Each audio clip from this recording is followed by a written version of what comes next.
Good evening students. इस class में हम लोग इंग्लिश पढ़ना सीखेंगे और अर्थ निकालना सीखेंगे। हम लोग एक एक कठिन मीनिंग पर काम करेंगे कि उसका अर्थ क्या होता है और उसे पढ़ते कैसे हैं, क्या तरीका होता है। तो चलिए फिर करते हैं शुरुआत।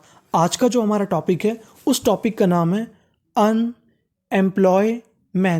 अनएम्प्लॉयमेंट अनएम्प्लॉयमेंट का मतलब होता है बेरोजगारी। तो चलिए फिर करते हैं अपने टॉपिक की शुरुआत।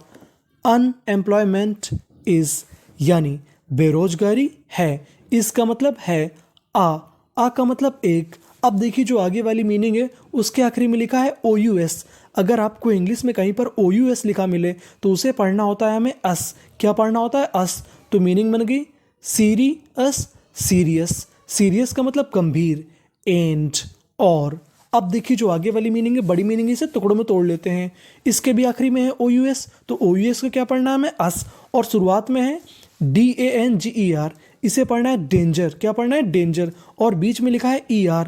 अगर आपको इंग्लिश में कहीं पर ER लिखा मिले तो उसे पढ़ना है अर। तो मीनिंग बन गई डेंजरस। डेंजरस डेंजरस का मतलब होता है खतरनाक। अब देखिए जो आगे वाली मीनिंग है उसकी शुरुआत में लिखा है PRO। PRO को हम लोग पढ़ते हैं प्रो। क्या पढ़ता है? प्रो। और तो मीनिंग बन गई प्रॉब्लम। इन में इंडिया, भारत में, यानी unemployment is the serious and dangerous problem in India. यानी जो बेरोजगारी है वो कैसी समस्या? सीरियस गंभीर। और कैसी? डेंजरस खतरनाक। कहाँ पर? इंडिया में। तो यानी जो बेरोजगारी है वो भारत में गंभीर और खतरनाक समस्या है। द बॉय, आप इसे चाहें तो दी भी बोल सकते हैं, दा भी बोल सकते हैं। द बॉय लड़का। हु का मतलब जो। डज DOES, इसे पढ़ते हैं डज। डज का मतलब होता है करता है। जो लड़का करता है, क्या करता है? अब देखिए जो आगे वाली मीनिंग है काफ़ी बड़ी मीनिंग है, इसको हम लोग तोड़ तोड़ के पढ़ते हैं। इस मीनिंग के आखिरी में लिखा है TION, आखिरी में है। अगर आपको इंग्लिश में TION लिखा मिले तो TION को हम लोग इंग्लिश में पढ़ते हैं सन। क्या पढ़ते हैं? शन। और शुरुआत में लिखा है PRE। PRE को हम लोग इंग्लिश में पढ़ते हैं प्री। क्या पढ़ते हैं? प्री। तो मीनिंग बन गई प्रिपेरेशन। प्रिपरेशन प्रिपरेशन का मतलब तैयारी। फॉर का मतलब के लिए। द। अब देखिए जो आगे वाली मीनिंग है उसे भी तोड़ के पढ़ते हैं। COM com, PEP, TIVE। अगर आपको इंग्लिश में TIVE लिखा मिले तो इसे पढ़ते हैं हम लोग टिव। क्या पढ़ते हैं? टिव। तो मीनिंग बन गई कॉम्पिटिटिव। कॉम्पिटिटिव का मतलब होता है प्रतियोगी। एग्जाम परीक्षा की। यानी जो लड़का प्रतियोगी परीक्षाओं की तैयारी करता है। लिव्स LIVES, लिव्स रहता है। इन में। अब देखिए जो आगे वाली मीनिंग है बड़ी मीनिंग है, इसे तोड़ तोड़ के पढ़ते हैं। CON कन, FU फ्यू, SION। अगर आपको इंग्लिश में SION लिखा मिले तो इसे पढ़ना होता है हमें जन। जन नहीं, जन। गौर करना है आपको, जन। तो मीनिंग बन गई कन्फ्यूजन।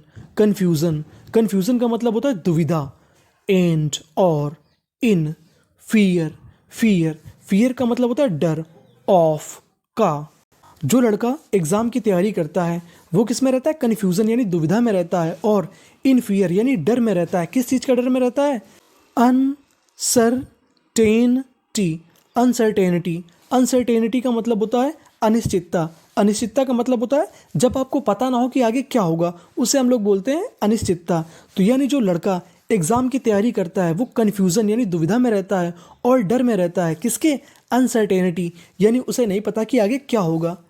पेरेंट्स माता पिता। ALSO, इसे पढ़ते हैं ऑल्सो का मतलब भी। PUT पुट का मतलब डालते हैं। N एक। अब आगे वाली मीनिंग की शुरुआत में लिखा है EX को पढ़ते हैं एक्स। और आखिरी में TR है तो मीनिंग बनेगी एक्स्ट्रा का मतलब होता है अधिक।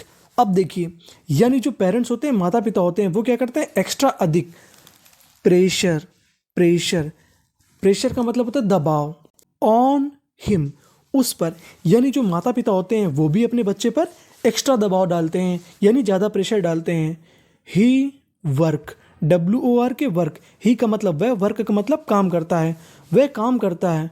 वेरी बहुत ज़्यादा। हार्ड यानी वो लड़का बहुत कठिन परिश्रम करता है। टू गेट का मतलब पाने के लिए। क्या पाने के लिए? सक्सेस का मतलब सफलता। वो लड़का बहुत प्रयास करता है कि उसे सफलता मिल जाए। बट लेकिन, ऑलवेज हमेशा, फील्स महसूस करता है, प्रेशर दबाव, ऑफ का मतलब का, लेकिन वो लड़का दबाव महसूस करता है। किसका दबाव महसूस करता है? Future, FUTURE, future. फ्यूचर का मतलब भविष्य। TURE को हम लोग इंग्लिश में पढ़ते हैं चर। क्या पढ़ते हैं? चर। तो फ्यूचर भविष्य का। जो लड़का कठिन परिश्रम करता है वो भविष्य का दबाव महसूस करता है। सम टाइम्स कभी कभार, हिज उसका, लक LUC के लक, लक का मतलब होता है भाग्य, और लक के आखिरी में CK। अगर आपको इंग्लिश में CK लिखा मिले तो उसे पढ़ना होता है का। कभी कभार उसका जो भाग्य होता है, does not favour, favour, favour का मतलब होता है साथ देना या समर्थन करना। कभी कभार क्या होता है कि उस लड़के का जो भाग्य होता है वो उसका साथ नहीं देता। ही गेट्स, और वो हो जाता है, आउट बाहर, of the contention, contention, contention का मतलब होता है दौड़, और वो लड़का प्रतियोगिता से यानी दौड़ से बाहर हो जाता है। ही गेट्स, वो हो जाता है, किस में हो जाता है? इन डिप्रेशन, डिप्रेशन, डिप्रेशन, और वो लड़का क्या हो जाता है? हताश हो जाता है यानी डिप्रेशन में चला जाता है। पीपल, पीपल लोग। अब देखिए जो आगे वाली मीनिंग है उसके आखिरी में लिखा है GHT। अगर आपको इंग्लिश में GHT लिखा मिले तो उसे पढ़ना होता है टा। क्या पढ़ना होता है? टा। और शुरुआत में THOU, इसे पढ़ते हैं थॉट, तो मीनिंग बन गई थॉट। पीपल थॉट, थॉट का मतलब सोचना। लोग सोचते हैं दैट कि ही हैड नॉट डन, उसने नहीं किया था, हार्ड HARD, हार्ड कठिन, वर्क काम, इन स्टडीज IES को हम लोग पढ़ते हैं ईज, तो मीनिंग बन गई स्टडीज। यानी उस लड़के ने अपने जीवन में कठिन परिश्रम नहीं किया था, ऐसा लोग सोचते हैं जब वह लड़का असफल हो जाता है। लाइफ जीवन, इज है, नॉट नहीं, इजी इजी सरल, फॉर के लिए, एवरीवन यानी ये जीवन है हर एक के लिए सरल नहीं होता। एज जैसे ही, द एज यानी उम्र, पासिस, पासिस यानी जैसे ही उम्र गुजरती है, प्रॉब्लम्स यानी परेशानियाँ कम आती हैं, रैपिडली, रैपिडली, रैपिडली का मतलब होता है तेज़ी से, यानी जैसे ही लड़के की उम्र गुजरती जाती है उसके सामने परेशानियाँ आती जाती हैं दुगनी रफ्तार से। नो वन किसी को भी, नोज, नोज KNOWS नोज जानता है, कोई नहीं जानता। वाट विल क्या होगा, हैपन होगा, इन फ्यूचर किसी को भी नहीं पता कि भविष्य में हमारे क्या होगा।